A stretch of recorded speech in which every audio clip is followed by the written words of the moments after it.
नमस्कार दोस्तों, के एग्ज़ाम फाइट में आपका स्वागत है। कैसे हैं आप सभी? उम्मीद है आप सभी सही होंगे और आपकी यूपीपीसीएल टीजी 2 परीक्षा की तैयारी अच्छी चल रही होगी। दोस्तों, यूपीपीसीएल टीजी 2 और डीआरडीओ को ध्यान में रखते हुए हमने इलेक्ट्रिशियन थ्योरी से कुछ महत्वपूर्ण प्रश्नों की सीरीज स्टार्ट की है, जो कि दोस्तों ये प्रश्न यूथ कंपटीशन के बुक से लिए गए हैं। दोस्तों, ये विभिन्न एग्ज़ामों में पूछे गए प्रश्न होंगे जो कि आपके किसी भी टेक्निकल एग्ज़ाम के लिए अति महत्वपूर्ण साबित होंगे, आईटीआई लेवल के लिए। चलिए दोस्तों, आपका ज़्यादा टाइम न लेते हुए इन प्रश्नों की शुरुआत करते हैं। उससे पहले दोस्तों आपसे रिक्वेस्ट है, अगर आप चैनल पर नए हैं तो चैनल को सब्सक्राइब कर लीजिए और अपने दोस्तों में शेयर कर दीजिए। अगर वीडियो अच्छी लगती है, अगर हमारा पढ़ाया हुआ पसंद आता है तो आप वीडियो को लाइक ज़रूर किया करें। चलिए शुरुआत करते हैं। ट्रांसफार्मर में लौह कोर प्रदान किया जाता है निम्न के लिए। राइट आंसर दोस्तों ऑप्शन नंबर ए, चुंबकीय पथ रिलक्टेंस को कम करने के लिए। ये इसका सही उत्तर है। दोस्तों इसमें चुंबकीय पथ रिलक्टेंस का फार्मूला दिया गया है, जो कि दोस्तों एस बराबर L upon mu zero mu R A जो कि दिया गया है। आप यहाँ पर देख सकते हैं एल बराबर पथ की लंबाई, ए बराबर जो दिया गया है लौह कोर का क्षेत्रफल, म्यू जीरो बराबर वायु की वास्तविक चुंबकशीलता है, म्यू आर बराबर सापेक्षिक चुंबकशीलता है। ये दोस्तों इसकी व्याख्या है, जो कि देख सकते हैं लौह कोर की सापेक्षिक चुंबकशीलता अधिक होने के कारण रिलक्टेंस का मान कम हो जाता है। चलिए अगले प्रश्न पर चलते हैं, जो कि आपका अगला प्रश्न दिया गया है। एक ट्रांसफार्मर शुद्ध प्रतिरोध एकक शक्ति गुणक भार आपूर्ति कर रहा है, ट्रांसफार्मर का शक्ति गुणक होगा। सही उत्तर है ऑप्शन नंबर बी, लगभग 0.95 पश्च। ये इसका राइट आंसर है। चलिए अगले प्रश्न पर चलते हैं, जो कि आपका अगला प्रश्न है। ट्रांसफार्मर में मुक्त सर्किट परीक्षण निष्पादित करते हैं। इसका सही उत्तर है option number A, rated transformer वोल्टता के साथ। ये इसका राइट आंसर है। चलिए अगले प्रश्न पर चलते हैं, जो कि आपका अगला प्रश्न दिया गया है। दोस्तों यहाँ पर काफ़ी अच्छी व्याख्या दी गई है, यहाँ पर देख सकते हैं आप, जैसे कि ट्रांसफार्मर में मुक्त सर्किट परीक्षण ट्रांसफार्मर के कोर में होने वाली हानि को ज्ञात करने के लिए किया जाता है। इसे खुला परीक्षण यानी खुला परीक्षण के नाम से भी जानते हैं। चलिए अगला प्रश्न पर चलते हैं। प्राइमरी वाइंडिंग के मध्य प्रवाहित धारा के द्वारा उत्पन्न फ्लक्स किसमें ईएमएफ प्रेरित करता है? राइट आंसर है option number C, primary winding एवं सेकेंडरी वाइंडिंग दोनों। ये इसका राइट आंसर है। चलिए दोस्तों अगले प्रश्न पर चलते हैं। ट्रांसफार्मर की शून्य भार धारा प्रयुक्त वोल्टता के पश्चगामी होती है। सही उत्तर है ऑप्शन नंबर सी, 75 डिग्री पश्चगामी होती है। अगले प्रश्न पर चलते हैं। किसी ट्रांसफार्मर का लघु पथ परीक्षण देता है। सही आंसर है ऑप्शन नंबर ए, समतुल्य प्रतिरोध और क्षरण प्रतिघात। ये इसका राइट आंसर है। अगले प्रश्न पर चलते हैं। ट्रांसफार्मरों में गुंजन रव का कारण है। Right answer option number D, चुंबकीय विरूपण। इसका राइट आंसर है। अगले प्रश्न पर चलते हैं। एक शक्ति ट्रांसफार्मर में भंवर धारा क्षति कम की जा सकती है। सही उत्तर है ऑप्शन नंबर ए, पटलीकरण की मोटाई कम करके। इसका राइट आंसर है। दोस्तों यहाँ पर और जानकारी देख सकते हैं, जैसे कि शक्ति ट्रांसफार्मर में होने वाली भंवर धारा क्षति को कम करने के लिए उसे पटलीकरण किया जाता है तथा पटलीकरण की मोटाई को कम करके भंवर धारा को और भी घटाया जा सकता है। चलिए अगले प्रश्न पर चलते हैं। ट्रांसफार्मर को एडी करंट 6 से रक्षित करने हेतु कोर को डेड डैश से बचाया जाता है। राइट आंसर है सॉफ्ट आयरन। ये इसका सही उत्तर है। बाकी दोस्तों आप देख लेना। चलिए अगले प्रश्न पर चलते हैं। इनमें से कौन सा एक स्टेप अप ट्रांसफार्मर के बारे में सही है? Right answer option number B, NS बड़ा है एनपी के, जो कि दोस्तों यहाँ पर दिया गया है। एनएस मतलब सेकेंडरी कुंडली जो होती है, और एनपी मतलब प्राइमरी कुंडली, जो कि देख सकते हैं यहाँ पर। स्टेप अप ट्रांसफार्मर में द्वितीयक कुंडलन में प्रवर्तन मतलब लपेटों की संख्या प्राथमिक कुंडलन में लपेटों की संख्या से अधिक होती है। अगला प्रश्न है। उच्चतर वोल्टेज में निम्नतर वोल्टेज या विपरीततः एसी से रूपांतरित करने वाला उपकरण कहलाता है। राइट आंसर है ट्रांसफार्मर, ये इसका सही उत्तर है। दोस्तों, एक ट्रांसफार्मर में ऐसे चुंबकीय परिपथ का बना होता है जिसमें दो विशिष्ट कुंडलन होती हैं, मतलब दो कुंडली होती हैं। अगले प्रश्न पर चलते हैं, जो कि आपका अगला प्रश्न है। ट्रांसफार्मर पर खुला पथ परीक्षण निम्नलिखित मापने के लिए किया जाता है। सही उत्तर है क्रोड हानि, ये इसका राइट आंसर है। बाकी दोस्तों अधिक जानकारी डिस्क्रिप्शन द्वारा देख सकते हैं आप खुद से। चलिए अगले प्रश्न पर चलते हैं, जो कि आपका अगला प्रश्न दिया गया है। ट्रांसफार्मर कोर के निर्माण में प्रयुक्त सामग्री है। राइट आंसर सिलिकॉन स्टील, ये इसका सही उत्तर है। दोस्तों इसमें जो है 4% सिलिकॉन की मात्रा जो होती है 4% तक हो सकती है, ये होता है इसका। क्रोड, इसमें क्रोड बनाने के क्रोड में जो प्रयोग किया जाता है धातु, उसे उच्च सिलिकॉन अंश वाला होना चाहिए। इसमें जो सिलिकॉन की मात्रा 4% होती है। एक ट्रांसफार्मर में कौन सी वाइंडिंग के घुमावों की संख्या अधिक है? सही उत्तर है option number C, high voltage winding, ये इसका राइट आंसर है। बाकी दोस्तों आप देख लेना। चलिए अगले प्रश्न पर चलते हैं, जो कि आपका अगला प्रश्न है। एक ट्रांसफार्मर की प्राथमिक और द्वितीयक वाइंडिंग के बीच फेज अंतर है। सही उत्तर है ऑप्शन नंबर ए 180 डिग्री, ये इसका राइट आंसर है। दोस्तों ट्रांसफार्मर एक वैद्युत स्थैतिक मशीन है जो म्यूचुअल इंडक्शन के सिद्धांत पर कार्य करती है। ये इसका व्याख्या है जो कि ट्रांसफार्मर के। चलिए अगले प्रश्न पर चलते हैं। ट्रांसफार्मर डैश डैश के सिद्धांत पर काम करता है। राइट आंसर दोस्तों ऑप्शन नंबर यहाँ पर देख सकते हैं, म्यूचुअल इंडक्शन पर कार्य करता है। ये दोस्तों फैराडे लॉ, मतलब फैराडे के नियम, इलेक्ट्रोमैग्नेटिक इंडक्शन नियम पर कार्य करता है। चलिए अगले प्रश्न पर चलते हैं। ट्रांसफार्मर कोर लेमिनेशन का प्रयोजन है। सही उत्तर है ऑप्शन नंबर डी, लव हानि को कम करना, ये इसका सही उत्तर है। अगला प्रश्न है, एक step up transformer dash dash के रूप में भी इस्तेमाल किया जा सकता है।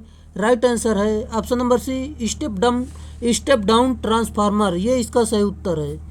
अगले प्रश्न पर चलते हैं, जो कि आपका अगला प्रश्न है।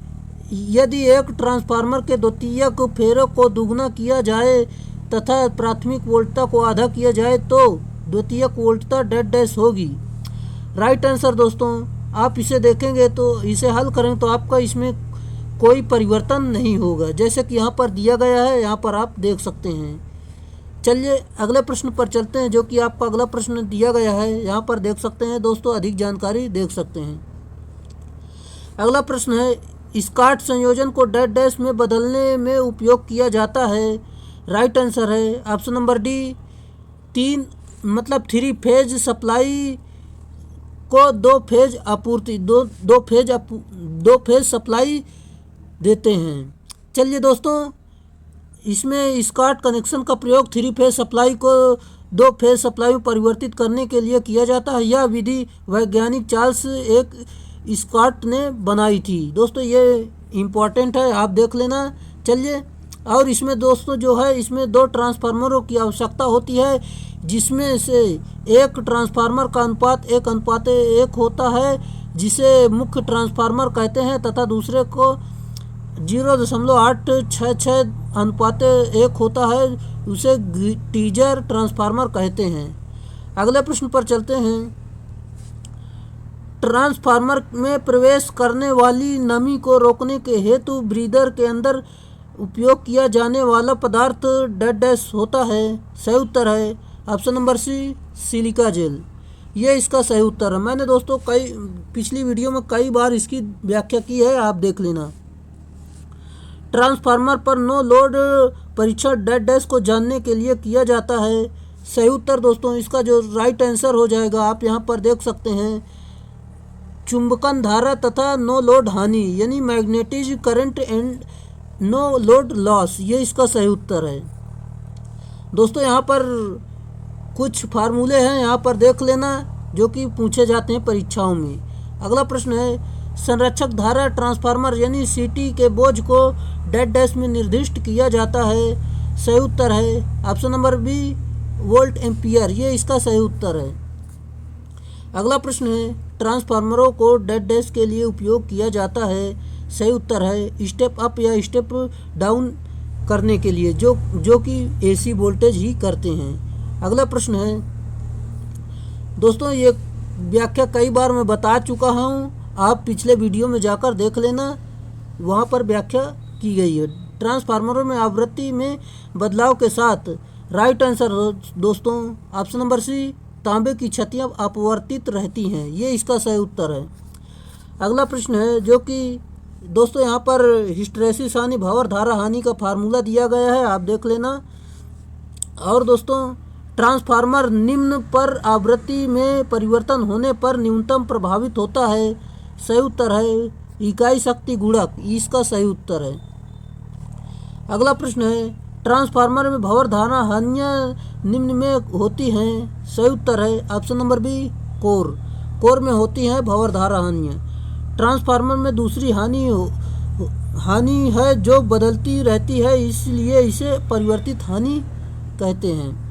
अगला प्रश्न है ट्रांसफार्मर के चुंबकीय घटक का शक्ति गुणक होता है, राइट आंसर है ऑप्शन नंबर डी 0। अगले प्रश्न जाने से पहले दोस्तों ये हमारा टेलीग्राम चैनल है, चाहे तो आप इसे ज्वाइन कर सकते हैं दोस्तों, इसकी पीडीएफ यहीं पर दे दी जाएगी। चलिए अगला प्रश्न है हमारा जो कि दिया गया है, एक पल्स ट्रांसफार्मर में निम्न का प्रयोग करते हैं, राइट आंसर है फेराइट कोर का। अगला प्रश्न है ट्रांसफार्मर में कौन सी क्षति भार के अनुसार अत्यधिक बदलती है, राइट आंसर ताम्र लॉस यानी तांबा हानि। अगले प्रश्न पर चलते हैं दोस्तों। अगले प्रश्न जाने से पहले ट्रांसफार्मर में कोर हानि लगभग कांस्टेंट होती है, इसमें दो हानियाँ होती हैं, हिस्टैरिसीस हानि तथा भंवर धारा हानि होती हैं। अगला प्रश्न है तेल से भरे ट्रांसफार्मर में तेल का कार्य निम्नलिखित डेड डैश करना है, सही उत्तर है दोस्तों आपका जो राइट आंसर हो जाएगा ऑप्शन नंबर ए विद्युत रोधन और शीतलन, इसका सही उत्तर है। अगले प्रश्न पर चलते हैं जो कि आपको अगला प्रश्न दिया गया है दोस्तों, यहाँ पर इसकी व्याख्या देख सकते हैं, इसके कई पॉइंट दिए गए हैं जो कि दोस्तों काफ़ी परीक्षाओं में पूछे जाते हैं। अगला प्रश्न है एक सोलेनॉइड दो कुंडलियों का प्रयोग करता है, डेड डैश वाइंडिंग कहलाती है, right answer option number D pull in और होल्ड आउट, ये इसका सही उत्तर है। अगले प्रश्न पर चलते हैं ट्रांसफार्मर का मूल कार्य निम्नलिखित में परिवर्तन करना है, right answer option number C voltage. अगले प्रश्न पर चलते हैं दो ट्रांसफार्मर समांतर में चल रहे हैं, ये दोनों निम्नलिखित के आधार पर लोड का सहभाजन करेंगे, right answer option number C प्रति इकाई प्रतिबाधा, इसका सही उत्तर है।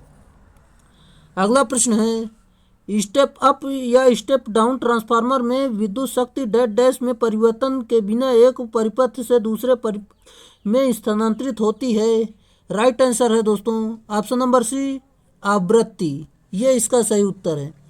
अगले प्रश्न पर चलते हैं जो कि आपका अगला प्रश्न यहाँ पर दिया गया है दोस्तों, यहाँ पर जानकारी दी गई है, आप देख सकते हैं ट्रांसफार्मर में शक्ति का स्थानांतरण समान आवृत्ति पर एक परिपथ से दूसरे परिपथ में होता है, अर्थात यह समान आवृत्ति पर निम्न वोल्टता को उच्च वोल्टता में तथा उच्च वोल्टता को निम्न वोल्टता में परिवर्तित करता है। अगला प्रश्न है जो कि दोस्तों आपका अगला प्रश्न है ब्रीदर में रखा सिलिका जेल है, राइट आंसर है ऑप्शन नंबर डी नमी को अवशोषित करता है। ये दोस्तों इसको मैं कई बार बता चुका हूँ, आप देख लेना। यदि किसी ट्रांसफार्मर का ट्रांसफार्मेशन अनुपात 0.2 है तथा प्राथमिक कुंडली का ईएमएफ 220 वोल्ट है तो द्वितीय कुंडली में ईएमएफ का मान होगा, राइट आंसर दोस्तों आप इसे हल करेंगे तो आपको उत्तर आएगा 44 वोल्ट, इसका सही उत्तर है। दोस्तों देख सकते हैं काफ़ी आसान है, आप इसे हल कर लेना। अगला प्रश्न है सेल प्रकार के ट्रांसफार्मर की तुलना में कोर प्रकार के ट्रांसफार्मर की दक्षता डेड डैश होती है, राइट आंसर कम होती है। अगले प्रश्न पर चलते हैं जो कि आपका अगला प्रश्न है एक आदर्श ट्रांसफार्मर में शून्य लोड पर प्राथमिक कुंडलन मतलब प्राथमिक कुंडली की धारा आईपी। राइट आंसर दोस्तों option number B, voltage EP से 90 डिग्री पिछड़ जाती है, ये इसका सही उत्तर है। अगले प्रश्न पर चलते हैं जो कि आपका अगला प्रश्न है। ट्रांसफार्मर की प्राथमिक एवं द्वितीयक वाइंडिंग में सदैव right answer option number D, एक उभयनिष्ठ चुंबकीय परिपथ होता है, ये इसका सही उत्तर है। अगला प्रश्न है, एक ट्रांसफार्मर की द्वितीयक कुंडली में प्रेरित विद्युत वाहक बल निर्भर करता है। राइट आंसर दोस्तों सभी पर, चुंबकीय फ्लक्स के परिमाण पर, स्रोत की आवृत्ति पर, लपेटों की संख्या पर, ये सभी पर। चलिए अगले प्रश्न पर चलते हैं जो कि आपका अगला प्रश्न दिया गया है। वितरण ट्रांसफार्मर को इस प्रकार अभिकल्पित किया जाता है जिससे कि उसमें कोई क्षति है न्यूनतम रहे, क्योंकि right answer option number D, transformer की प्राथमिक कुंडली 24 घंटे उत्तेजित रहती है, ये इसका सही उत्तर है। बाकी दोस्तों इसमें देख सकते हैं। अगला प्रश्न है, यदि किसी ट्रांसफार्मर की द्वितीयक लपेटों को दुगनी कर दिया जाए और साथ ही प्राथमिक वोल्टता को आधा कर दिया जाए तो द्वितीयक वोल्टता होगी। राइट आंसर पूर्ववत रहेगी। अगले प्रश्न पर चलते हैं। एम्पलीफायर की तुलना में ट्रांसफार्मर राइट आंसर है आउटपुट शक्ति नहीं बढ़ा सकता, ये इसका सही उत्तर है। अगला प्रश्न है, ट्रांसफार्मर यदि अधिकतम दक्षता पर कार्यरत है और उसकी लौ क्षति 500 वाट है तो उसकी ताम्र होगी। Right answer option number B, 500 watt, इसका सही उत्तर है। अगला प्रश्न है, ट्रांसफार्मर की पूर्ण दिन दक्षता का एक अनुपात है। सही उत्तर है option number B, KWH output और KWH इनपुट एक दिन में का, इसका सही उत्तर है। निम्न में कौन सा ट्रांसफार्मर सामान्य शक्ति एवं प्रकाश हेतु विद्युत संयोजन प्रदान करने हेतु प्रयोग किया जाता है? सही उत्तर है वितरण ट्रांसफार्मर। अगला प्रश्न है, ट्रैप ट्रांसफार्मर वह है जिसमें राइट आंसर है वोल्टता समायोजन के लिए द्वितीय कुंडलन में मतलब द्वितीय कुंडली में कई मध्य सिरे निकाले गए हों। दोस्तों ये चित्र में जो दर्शाया गया है आपको इससे बताना है ये किसका चित्र बना हुआ है। राइट आंसर है ऑप्शन नंबर बी, सीटी का चित्र बना है जो कि करंट ट्रांसफार्मर का। अगला प्रश्न है, ऑटो ट्रांसफार्मर में डैश डैश प्रयोग किया जाता है। राइट आंसर ऑटोमोबाइल्स में। चलिए दोस्तों आज के लिए इतना ही रखेंगे जो कि आपके 250 प्रश्न कंप्लीट कर दिए हमने। अब अगली वीडियो में इसके सारे प्रश्न कर देंगे जो कि एक दो टॉपिक और मतलब 2 पार्ट और बनेंगे, आपका ये ट्रांसफार्मर का वीडियो कंप्लीट हो जाएगा। चलिए दोस्तों आज के लिए इतना ही रहेगा, फिर मिलेंगे नेक्स्ट वीडियो में, तब तक के लिए बाय।